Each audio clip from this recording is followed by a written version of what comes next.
কলিকাতা বিশ্ববিদ্যালয় BA first সেমিস্টারে সকল শিক্ষাবিজ্ঞান জেনারেল পরীক্ষার্থী বন্ধুদের জন্য যারা তোমরা শিক্ষাবিজ্ঞান সাবজেক্টটি পাস কোর্সে নিয়েছো, অর্থাৎ তোমরা সিসি 1 হিসাবে অনেকে নিয়েছো, এমডিসি 1 হিসাবে নিয়েছো, M1 হিসাবে নিয়েছো, সকলের জন্য আজকে তোমাদের শিক্ষাবিজ্ঞানের উপর থেকে তোমার একটি গুরুত্বপূর্ণ সাজেশন তুলে হচ্ছি। তো তোমরা এখানে যে প্রশ্নগুলো বলা হয়েছে এই প্রশ্নগুলো যদি তোমরা ভালো করে করতে পারো, এখান থেকে সব প্রশ্ন কিন্তু তোমরা কমন পাবে। অত্যন্ত গুরুত্বপূর্ণ প্রশ্নগুলো বাছাই করে শুধু তোমার সামনে তুলে ধরলাম। এর মাঝখানে আমি আবার খুব ভিভিআই বলে লিখে দিয়েছি যেগুলো খুব অত্যন্ত গুরুত্বপূর্ণ প্রশ্ন, সেইগুলো কিন্তু তোমাদেরকে করতে হবে। এবারে তোমাদের প্রসঙ্গে চলে আসি। তোমাদের নিউ সিলেবাস অনুসারে কিন্তু তোমাদের 10 নম্বর 5 নম্বরের প্রশ্ন থাকবে, তোমরা জানো। তো সেখানে তোমাদের এই যে সাজেশন এইগুলো করলে এখান থেকে 10ও তোমরা কমন পাবে, 5ও কমন পেয়ে যাবে। মানে এমন ভাবে দিয়েছি তোমরা সবগুলো এখান থেকে কমন পাবে। সেই জন্য এখানে যে কটা প্রশ্ন দেওয়া আছে অত্যন্ত গুরুত্ব সহকারে কিন্তু প্রশ্নগুলো সবাই করবে। অন্যান্য পেপারে সাজেশন দেওয়া গেছে, যারা এখনো পর্যন্ত দেখতে পারোনি তারা প্লে লিস্ট থেকে দেখে নিও। আর উত্তরে কারো দরকার হলে তোমরা বলো, তোমাদের উত্তরের পিডিএফ সঙ্গে সঙ্গে দিয়ে দেওয়া হবে। তো সেক্ষেত্রে কিন্তু তোমাদের কোনো কিছু লাগবে না, তোমরা এমনিতেই তোমরা নোটগুলো পেয়ে যাবে। তো কারোর যদি কোনো প্রশ্ন অসুবিধা থাকে সেরকম প্রশ্নগুলোই তোমরা জানিও। এবার আমরা চলে যাই। তার আগে বলবো, যারা কিন্তু চ্যানেল নতুন, ভিডিওটা প্রথমবার দেখছো সেই সব বন্ধুদের উদ্দেশ্যে তোমরা কিন্তু অবশ্যই চ্যানেলটিকে সাবস্ক্রাইব করে নিও, কারণ নিত্য নতুন প্রথম সাজেশন পাওয়ার জন্য কিন্তু তোমরা অবশ্যই চ্যানেলের সঙ্গে যুক্ত থাকতে হবে। এবার দেখো আমরা চলে যাই এখানে তোমাদের কি কি প্রশ্ন তোমাদের করতে হচ্ছে পরপর। এবার দেখো একের দাগে প্রশ্ন আছে শিক্ষা প্রকৃতি ও পরিধি আলোচনা করো। খুব ভালো করে এটা করবে। এখানে ভিভিআই লিখিনি কিন্তু তাহলে এটা গুরুত্বপূর্ণ নয় এরকম ভাববে না, এগুলো 5 আকারেও দিতে পারে, 10 আকারেও কিন্তু দিতে পারে। দ্বিতীয় প্রশ্ন আছে শিক্ষার ব্যক্তিতান্ত্রিক ও সমাজতান্ত্রিক লক্ষ্য বলতে কি বোঝো ও এদের মধ্যে সম্পর্ক আলোচনা করো। অত্যন্ত গুরুত্বপূর্ণ প্রশ্ন, খুব খুব মোস্ট গুরুত্বপূর্ণ প্রশ্ন, ভালো করে কিন্তু তোমরা দেখবে। 3 নম্বর প্রশ্ন তারপর দেখো শিক্ষার উদ্দেশ্য সম্পর্কে ডেলস কমিশনের সুপারিশগুলি লেখো। ডেলস কমিশনের যে স্তম্ভগুলো উল্লেখ করেছিল শিক্ষা স্তম্ভ হিসাবে, সেই স্তম্ভগুলো কিন্তু এখানে পড়তে হবে, খুব গুরুত্বপূর্ণ। স্তম্ভগুলোর মধ্যে যে কোনো একটা উল্লেখ করে তোমাদের কিন্তু লিখতে দিতে পারে। মোস্ট ইম্পর্টেন্ট প্রশ্ন, তোমরা কিন্তু কোশ্চেন ভালো করে দেখবে।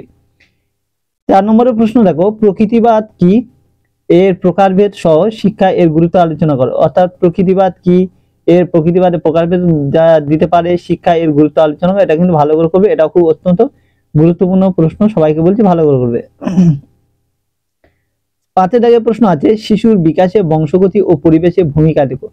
তারপরে এই প্রশ্নে দেখবে শিশুর বিকাশে বংশগতি ও পরিবেশের ভূমিকা, অত্যন্ত গুরুত্বপূর্ণ প্রশ্ন, খুব ভালো করে দেবে। মোস্ট গুরুত্বপূর্ণ প্রশ্ন, কিন্তু সব পরপর গুরুত্বগুলোই দেওয়া হচ্ছে। তারপরে প্রশ্ন দেখো 6 দাগে একজন আদর্শ শিক্ষকের গুণাবলী ও কার্যাবলী আলোচনা করো। তারপরে এই প্রশ্ন দেখবে, এটাও কিন্তু খুব গুরুত্বপূর্ণ প্রশ্ন, খুব ভালো করে দেখবে। একজন আদর্শ শিক্ষকের গুণাবলী ও তার কার্যাবলীগুলো আলোচনা করো। তো এখানে ভালো করে কিন্তু দেখবে। 7 দাগের প্রশ্ন দেখো পাঠ্যক্রম বলতে কি বোঝো। পাঠ্যক্রমের বিভিন্ন নীতিগুলি আলোচনা করো। বা এখানে তোমাদের আধুনিক পাঠ্যক্রম বলতে কি বোঝানো হয়েছে সেটাও ঘুরিয়ে দিতে পারে। এবং পাঠ্যক্রম নির্ধারণের নীতিগুলি আলোচনা করো, খুব গুরুত্বপূর্ণ প্রশ্ন, খুব ভালো করে কিন্তু তোমরা এটা করবে। 8 দাগের প্রশ্ন দেখো সহপাঠক্রমিক বলতে কি বোঝায়। সহপাঠক্রমিক বলতে কি বোঝায়, বিভিন্ন প্রকার সহপাঠক্রমিক কার্যাবলী মানে প্রকারভেদ গুলো আলোচনা করো। আর কার্যাবলী গুলো, সহপাঠক্রমিক কার্যাবলীর প্রকারভেদ গুলো আলোচনা করো। কত রকম সহপাঠক্রমিক কার্যাবলী হয় সেগুলো ভালো করে দেখবে, খুব গুরুত্বপূর্ণ। আর শিক্ষায় এই সহপাঠক্রমিক কার্যাবলী গুরুত্ব কি, অত্যন্ত গুরুত্বপূর্ণ প্রশ্ন। সহপাঠক্রমিক কার্যাবলীর আসার সম্ভাবনা মোস্ট খুব গুরুত্বপূর্ণ প্রশ্ন, ভালো করে তোমরা দেখবে। 9 দাগের প্রশ্ন নিয়ন্ত্রিত ও অনিয়ন্ত্রিত শিক্ষার সংজ্ঞা দাও আর এর বৈশিষ্ট্য লেখো। মানে নিয়ন্ত্রিত শিক্ষার সংজ্ঞা দাও, এর বৈশিষ্ট্যগুলি লেখো। বা প্রশ্ন দিতে পারে অনিয়ন্ত্রিত শিক্ষা বলতে কি বোঝো, এর বৈশিষ্ট্যগুলি দেখো। এইভাবে প্রশ্ন তোমাদের হওয়ার সম্ভাবনা রয়েছে, তোমরা কিন্তু খুব ভালো করে দেখবে। তারপরে প্রশ্ন দেখো খেলাভিত্তিক শিক্ষার সংজ্ঞা দাও, বৈশিষ্ট্য ও তাৎপর্য সম্পর্কে লেখো। খেলাভিত্তিক শিক্ষার সংজ্ঞা আর বৈশিষ্ট্য তার তাৎপর্য, এটাও দেখবে। এটা কিন্তু ভিভিআই লিখিনি বলে বাদ দেবে না, এগুলো 5 আকারেও দিতে পারে। 11 দাগের প্রশ্ন তারপরে আছে মন্তেশ্বরী শিক্ষা পদ্ধতি বৈশিষ্ট্য গুণাবলী আলোচনা করো। মন্তেশ্বরী শিক্ষা পদ্ধতি বৈশিষ্ট্য গুণাবলী আলোচনা করো, খুব খুব গুরুত্বপূর্ণ প্রশ্ন, ভালো করে দেখবে। ভিভিআই লিখে দিয়েছি, ভেরি ভেরি ইম্পর্টেন্ট। 12 দাগের প্রশ্ন তারপরে দেখো কিন্ডারগার্টেন শিক্ষা পদ্ধতির বৈশিষ্ট্য ও গুণাবলী আলোচনা করো। তারপরে এটাও মোস্ট গুরুত্বপূর্ণ প্রশ্ন। কিন্ডারগার্টেন শিক্ষা পদ্ধতি বৈশিষ্ট্য আর গুণাবলী তোমরা দেখবে।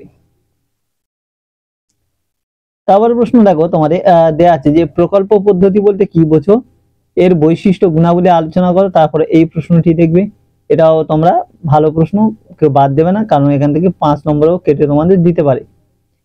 তারপরে প্রশ্ন দেখো 14 দাগে, গান্ধীজির বুনিয়াদী শিক্ষা পরিকল্পনা বৈশিষ্ট্য এবং এর ত্রুটি এবং গুণাবলী আলোচনা করো। বা তোমাদের এইভাবে দিতে পারে যে বুনিয়াদী শিক্ষা বলতে কি বোঝো, এর বৈশিষ্ট্য লেখো বুনিয়াদী শিক্ষা, বুনিয়াদী শিক্ষা গুণাবলী লেখো। আবার তার সঙ্গে 5 নম্বর হয়তো দিতে পারে বুনিয়াদী শিক্ষার ত্রুটি লেখো।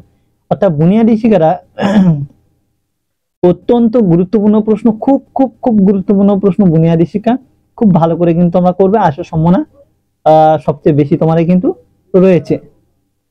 নেক্সট কোশ্চেন এবার আমরা দেখে নিই। তারপরে প্রশ্ন দেখো, প্রথা বহির্ভূত শিক্ষা বলতে কি বোঝো ও এর বৈশিষ্ট্যগুলি আলোচনা করো। তারপরে এই প্রশ্নটি দেখবে, এটিও তোমাদের ধরো আমি ভিভিআই লিখে দিইনি, কিন্তু খুব গুরুত্বপূর্ণ প্রশ্ন।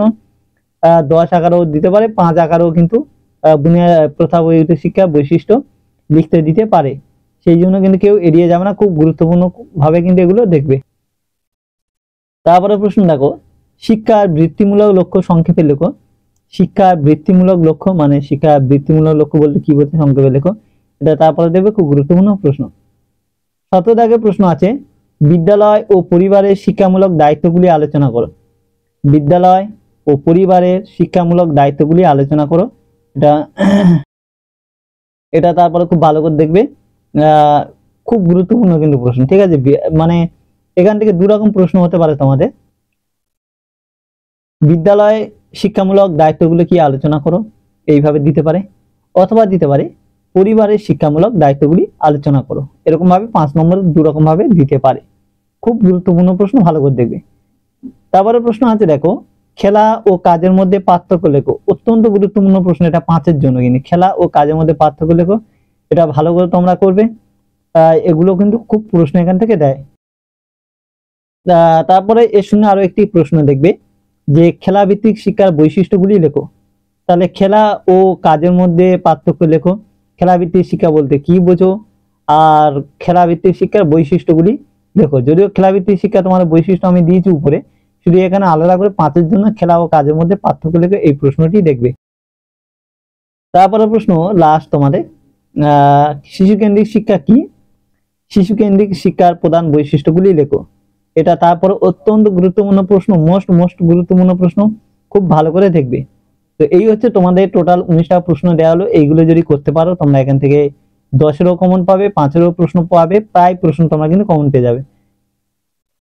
তো সেই জন্য বলবো তোমরা চিন্তা না করে নিউ সিলেবাস যেভাবে দিলাম এগুলোকে পড়ো, চোখ বুঝে কমন পেয়ে যাবে। আর যারা চ্যানেল নতুন, আবারও বলছি, তোমরা অবশ্যই কিন্তু চ্যানেলটিকে সাবস্ক্রাইব করো, কারণ পরবর্তী তোমাদের কিন্তু এই চ্যানেলে উত্তরগুলো কিন্তু তোমাদের দেয়া হবে পিডিএফ আকারে।